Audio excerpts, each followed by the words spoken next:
Lesson 66. My happiness and my function are one.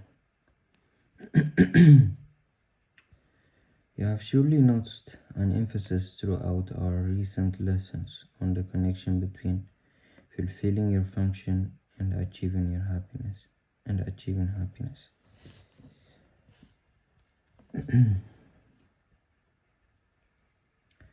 This is because you do not really see the connection. Yet there is more than just a connection between them. They are the same.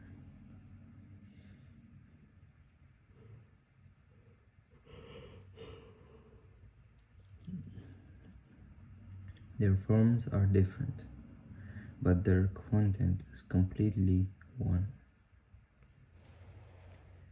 The ego does constant battle with the Holy Spirit on the fundamental question of what your function is. So, does it do constant battle with the Holy Spirit about your happiness, what your happiness is? It's not a two-way battle. The ego attacks and the Holy Spirit does not respond.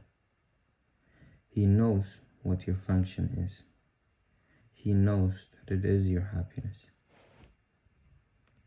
Today, we will try to go past this wholly meaningless battle and arrive at the truth about your function.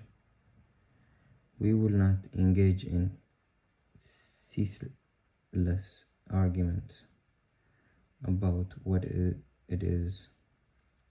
We will not become hopelessly involved in defining happiness and determining the means for achieving it. We will not indulge the ego by listening to its attacks on truth. We will merely be glad that we can find out what truth is.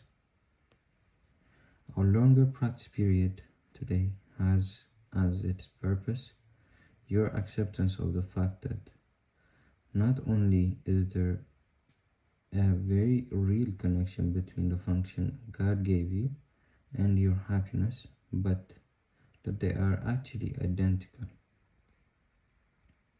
God gives you only happiness. Therefore, the function He gave you must be happiness, even if it appears to be different. Today's exercises are an attempt to go beyond these differences in appearance and recognize a common content where it exists in truth. Begin the 10 to 15 minute practice period by reviewing these thoughts. God gives me only happiness. He has given my function to me. Therefore, my function must be happiness. Try to see the logic in this sequence, even if you do not accept the conclusion. It is only if the first two thoughts are wrong that the conclusion could be false.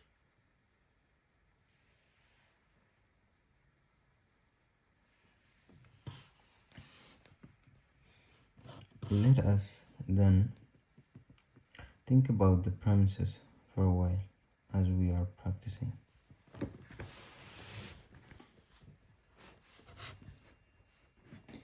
The first premise is that God gives you only happiness.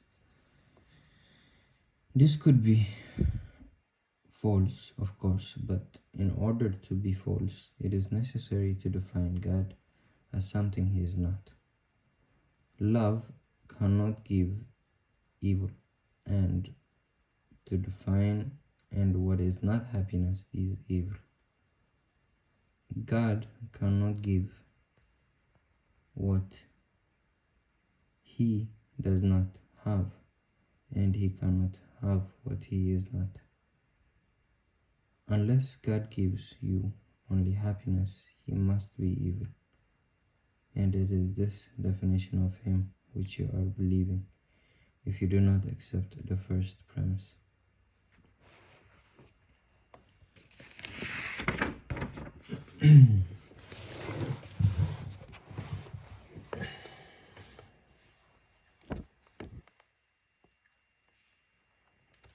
The second premise is that God has given you your function. We have seen that there are only two parts of your mind. One is ruled by the ego and made up of illusions. The other is the home of the Holy Spirit, where truth abides.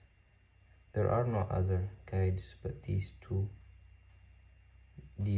choose between, and no other outcomes possible as a result of your choice but the fear which the ego always engenders, and the love which the Holy Spirit always offers to replace it. Thus, it must be that your function is established by God through His voice, or is made by the ego which He made to replace Him.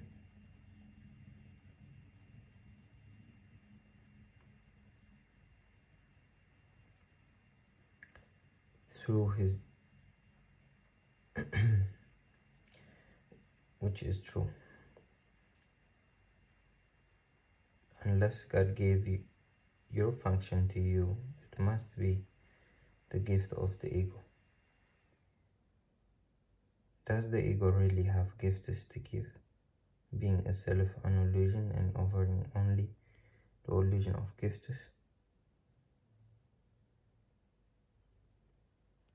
Think about this during the longer practice period today. Think also about the many forms which the illusion of your function has taken in your mind, and the many ways in which you try to find salvation under the ego's guidance. Did you find it? Were you happy? Did they bring you peace? We need great honesty today. Remember the outcomes fairly, and consider also whether it was ever reasonable to expect happiness from anything the ego has ever proposed. Yet the ego is the only alternative to the Holy Spirit's voice. You will listen to madness or hear the truth. Try to make this choice as you think about the premises on which our conclusion rests. We can share in this conclusion, but in no other, for God Himself shares it with us. Today's idea is another giant stride in the perception of the same as the same, and the different as different. On one side stand all illusions, and all truth stands on the other. Let us try today to realize that only the truth is true. In the shorter practice periods, which would be most helpful today if undertaken twice an hour, this form of application is suggested. My happiness and my function are one, because God has given me both.